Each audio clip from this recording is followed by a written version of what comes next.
So the goal of this class is to cover the structure of the Sanusiyya. So what is the Sanusiyya? How is it organized? And what is it about? So I'll walk you through everything he's going to talk about, and I'll walk you through the structure of the book, what he talks about at what point. And to consolidate everything that you learn in this class, you should go home and just review all of the Sanusiyya in light of this overview, so that you know what the book is about and how it's organized. And then we'll start our first real Aqidah lesson in the lesson that follows from this.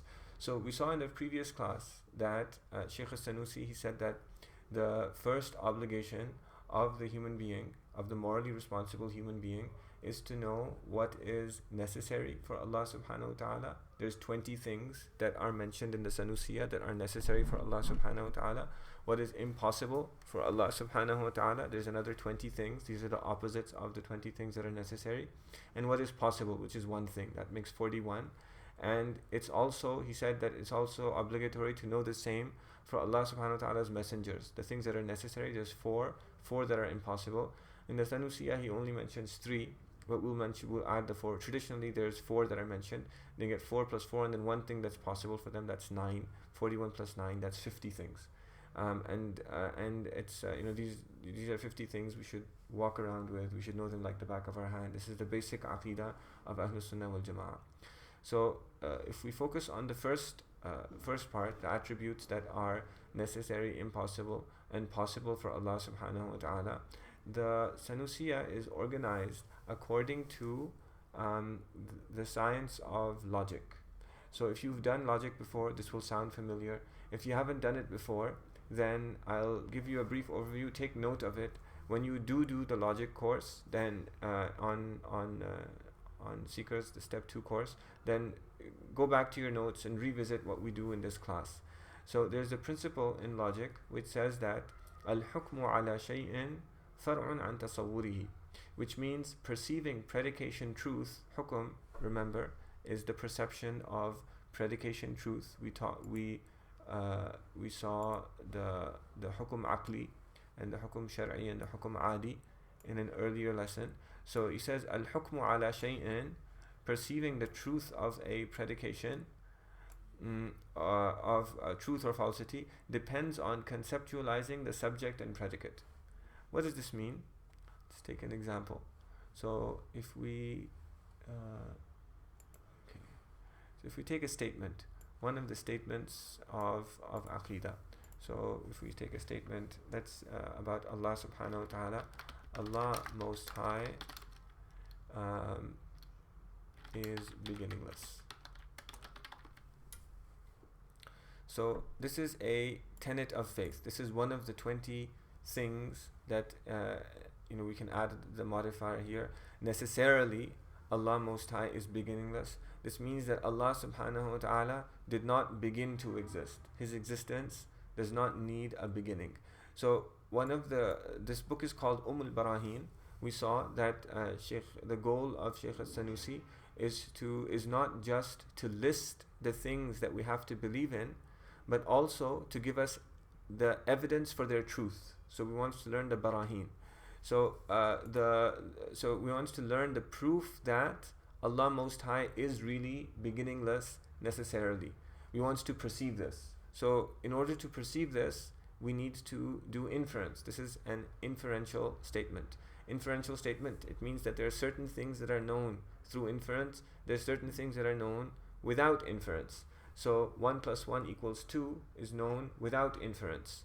But a quarter of a fifth of a quarter of a fifth of 20 is 1. This requires inference. You need to work it out. So all of the tenets of faith, they all require inference. They require us to use the mind. And that's why in the Quran, Allah subhanahu wa ta'ala, He tells us, He condemns people who don't use their aql and they just follow what their ancestors are doing. So inference is what we're going to do here. But through inference, we perceive the truth or falsity of a predication. Through inference, we'll perceive that this is actually true, that Allah Most High is beginningless. But he says that perceiving predication truth or predication falsity, which is my translation of al-hukmu ala shay'in, depends on conceptualizing the subject and the predicate. Far'un an tasawwurihi. So before you can perceive whether or not this statement is true, you have to know what is meant by Allah subhanahu wa ta'ala, what this means, and you have to know what is meant by beginninglessness. If you don't understand what these terms are, you can't evaluate whether or not the statement is true. So what he does is that the way that he organizes the book is the first thing, he focuses on conception. He focuses on definitions. So in logic we learn that the first part of logic is definition. The second part of logic is how to construct an argument.